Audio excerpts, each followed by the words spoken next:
গণহত্যাকারী fascist Sheikh Hasina দেশ ছেড়ে পালিয়ে যাওয়ার পরে সকলের সম্মিলিত সিদ্ধান্তে অন্তর্বর্তী সরকার তাদের দায়িত্ব গ্রহণ করেছিল। আমরা এক নতুন বাংলাদেশের স্বপ্ন দেখেছিলাম, কিন্তু অত্যন্ত পরিতাপের সাথে বলতে বাধ্য হচ্ছি, জনগণের দাবি আদায়ে এখনো আমাদের আন্দোলন সংগ্রাম করতে হচ্ছে। প্রিয় সাংবাদিক বন্ধুগণ, অন্তর্বর্তী সরকারের কাছে জনগণের চাওয়া ছিল বিচার, সংস্কার এবং নির্বাচন, কিন্তু আমরা দৃশ্যমান বিচার দেখতে পাচ্ছি না। আমরা প্রকৃত সংস্কার বাধাগ্রস্ত হতে দেখছি এবং যেন তেন ভাবে এক জাতীয় নির্বাচন বাস্তবায়নের প্রস্তুতি ও রোডম্যাপ দেখতে পাচ্ছি।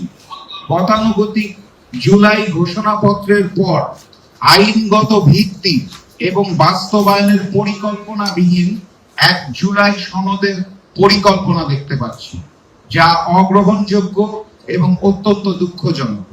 সম্মানিত সাংবাদিক বৃন্দ, মনে রাখতে হবে, জুলাই গণ অভ্যুত্থান শুধুমাত্র শেখ হাসিনা অথবা আওয়ামী লীগের বিরুদ্ধে ছিল না।